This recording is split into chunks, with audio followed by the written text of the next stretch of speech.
गौरी शंकर जी हैं जो शिक्षक हैं और भावुक हो गए, रोने लगे जैसे ही विशाल की चर्चा हुई। काफी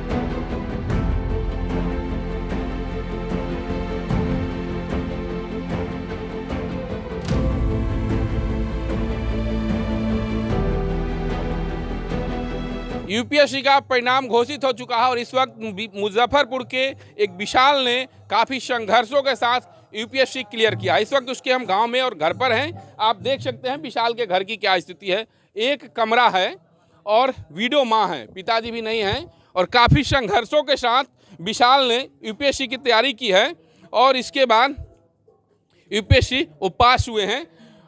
विशाल ने फ़ोन करके जैसे ही अपनी माँ को जानकारी दी, माँ काफ़ी भावुक हो गई क्योंकि काफ़ी संघर्षपूर्ण था। आप देख सकते हैं ये कमरा है और इस कमरे में काफ़ी छोटा कमरा है और इसी में विशाल की माँ रहती हैं। रसोई भी इसी में है और इसी में विशाल भी जब मुजफ्फरपुर रहता था तो इसी कमरे में रहता था। उनकी माँ से हम बात करेंगे। क्या विशाल ने सूचना दी? बात हुई फ़ोन पर? हाँ सर, बात हुई। क्या बोला है? कहा मम्मी मैं निकल गया हूँ। हमको काफ़ी कठिनाई संघर्ष से बच्चों को पाला और यूपीएससी बहुत सर पास कर से पाले हैं। कैसे क्या हुआ? सर मेरा हस्बैंड था, पियक्कर था, तब मरने 13 साल हो गया। सर कैसे बाल बच्चा छोटा था, कैसे अपना समय काट के पिताजी की मौत हो गई? हो गई सर। 13 साल हो गए पिताजी। 13 साल? हाँ 13 साल हो गए। कितना बाल बच्चा है आपका? सर 2 लड़का 1 लड़की है सर। अच्छा, विशाल कुआं है? बड़ा विशाल है, छोटा राहुल है, लड़की छोटी, सबसे छोटी लड़की है सर। काफी संघर्षों से, चूंकि घर भी देखने से लग रहा है। बाहर आते हैं, वो शिक्षक हैं, वो गुरुजी हैं, उनसे भी चाहेंगे आप इधर आइए। हाँ, बहन से भी बात करेंगे, आप आइए पहले इधर। यही वो शिक्षक हैं जो विशाल के चाणक्य हैं, विशाल को प्रेरणा देते थे और विशाल को पढ़ाते थे। क्या नाम हुआ आपका? गौरी शंकर प्रसाद। किस तरह से देख सकते हैं आप, गौरी शंकर जी हैं जो शिक्षक हैं और भावुक हो गए, रोने लगे जैसे ही विशाल की चर्चा हुई। काफ़ी किस तरीके से उसे तैयार कराया और कितना पढ़ाया? सर जब से मेरा कैरियर शुरू हुआ है जो शिक्षक के रूप में, मैं नियोजित शिक्षक के रूप में जब कार्यरत हुआ विशाल से, तब से मेरा संपर्क हुआ और हम यूपीएससी एस्पिरेंट रहे, मेंस भी लिखे मगर नहीं कर पाए। हमें विशाल में क्षमता दिखाई दी तो हमने सोचा कि इस पर हमको काम करना चाहिए। गवर्नमेंट टीचर हैं जी, और हमने उस पर काम करना शुरू। किस स्कूल में आप पढ़ाते हैं? अभी तो हम मकसूदपुर में ही हैं और शुरू में यहाँ पहले मिडिल स्कूल में थे, हाई स्कूल में हुआ, उसके बाद फिर डिप्टेशन में अभी यहीं पर हैं। तो विशाल जब जिला टॉपर हुआ 2011 में, उसके बाद से फिर वही खोजबीन हुआ। आईआईटी किया, कानपुर से बीटेक किया और बीटेक करने के बाद उसकी ज्वाइनिंग हो गई रिलायंस में। मगर हमसे बहुत चीज़ शेयर करता था, बोला कि सर हमको नौकरी से ही नहीं है, कभी रात में ड्यूटी कभी दिन में। हमने कहा कि छोड़ दो ड्यूटी, तुम फिर से तैयारी करो।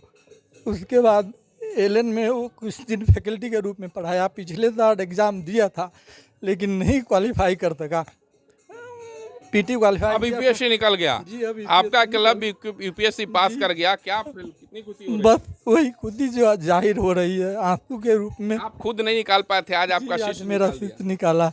आप देख सकते हैं पूरा गमगीन माहौल है और एक खुशी के आंसू हैं क्योंकि विशाल जिस माहौल से, जिस तंगी से यूपीएससी की तैयारी किया और परीक्षा दिया, उसे तैयारी कराने वाले शिक्षक हैं, वो माँ है, वो शिक्षिका हैं जो उसे मदद करते थे और सभी लोगों के आंखों में आंसू हैं क्योंकि जिस तरीके का माहौल था, पारिवारिक स्टेटस था, उसमें कहीं ना कहीं काफ़ी तंगी में विशाल ने तैयारी किया था। उसकी माँ है, एक बार फिर बात करेंगे, काफ़ी भावुक हो गई थी। बेटा ने यूपीएससी निकाल लिया, गुरुजी भी रो रहे हैं जिन्होंने तैयारी कराया। आपके आंखों में भी आंसू है, कितनी खुशी हो रही है? बहुत खुशी हो रही है, बहुत खुशी बहुत खुशी हो रही है। अब संघर्ष पूरा हुआ, परिणाम मिला। उसकी बहन भी है। आप भी इधर आइए, उससे भी बात करेंगे। आप देख सकते हैं विशाल का घर है, एक छोटा सा मात्र छत का कमरा है, ऊपर कबूतर खाना है और नीचे रसोई के साथ अपना आशियाना है। क्या कहेगी, भाई यूपीएससी निकल गया, कितनी खुशी हो रही है? बहुत ज़्यादा। कैसा रहता था, तुमसे पढ़ता था, लड़ाई झगड़ा भी होता था? नहीं, भैया हमको बहुत ज़्यादा मानते थे, बहुत ज़्यादा। तो तुमको भी बनना पड़ेगा। वो हमको भी बनाने पे मतलब तैयारी करवाने पे लगे हुए हैं। क्या नाम हुआ? खुशबू कुमारी। भाई बहन हो तो आप देख सकते हैं, शिक्षिका हैं।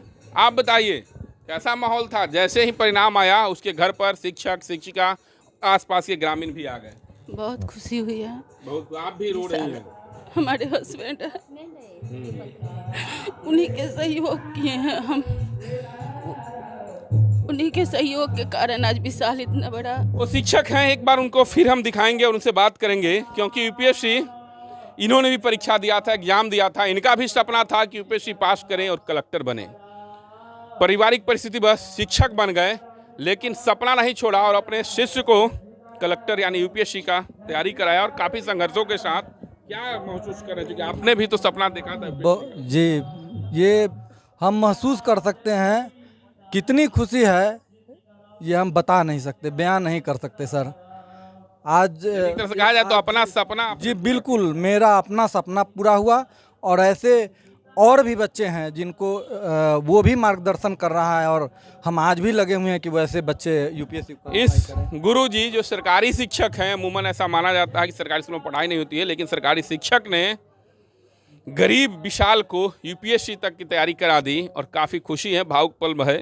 खुशी कुछ ग्रामीण भी हैं, उनसे भी बात करेंगे और कोशिश करेंगे। थोड़ा इधर आइए। जैसे ही यूपीएससी के रिजल्ट आए और इन लोगों को पता चला कि हमारे गांव का बच्चा यूपीएससी निकाला है, तो आसपास के जो ग्रामीण थे वो भी आ गए और काफ़ी खुशी है। कितनी खुशी हो रही है? बहुत ज़्यादा खुशी हो रही है कि हमारे मीनापुर और मुक्तसरपुर के लाल ने यूपीएससी क्लियर किया और ये प्रेरणा मिलती है कि ये किस तरह से गरीबी को झेलते हुए यूपीएससी जैसे देश के बड़े एग्ज़ाम को क्रैक किया है। आप बताइए।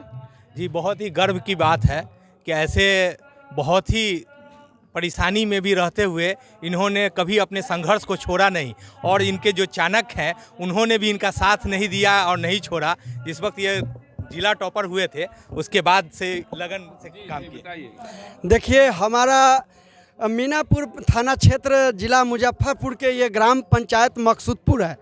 ये गाय गोबर भैंस और अहीरों की दबंगता के लिए ये पंचायत जाना जाता है, लेकिन सौभाग्य है इसी पंचायत से मुन्ना यादव जैसे विधायक पिछड़ा इलाका बोला जाता है और इसके बाद जो है यहाँ के विशाल ने यूपीएससी क्रैक किया और इसको लेके पूरी गांव उमर परी उनके घर पर। एक बार फिर उनके घर को हम दिखाना चाहेंगे कि यही उनका आशियाना है। यूपीएससी क्लियर किया है विशाल ने और उनका पूरा आशियाना यही है। ग्रामीण भी आ चुके, तरह तरह की अपनी बातें कर रहे हैं, लेकिन विशाल ने साबित कर दिया कि तंग हाली आर्थिक रूप से कोई मायने नहीं रखता। यदि लक्ष्य दृढ़ लक्ष्य हो तो उसे पूरा किया जा सकता है और संघर्षों में भी लक्ष्य को पाया जा सकता है। और विशाल एक मिसाल है वैसे लोगों के लिए जो संघर्षों से पीछा छोड़कर अपना लक्ष्य छोड़ देते हैं। विशाल ने संघर्षों के साथ अपने लक्ष्य को पाया है, इसलिए बिहार तक की ओर से भी विशाल को बहुत बहुत बधाई है।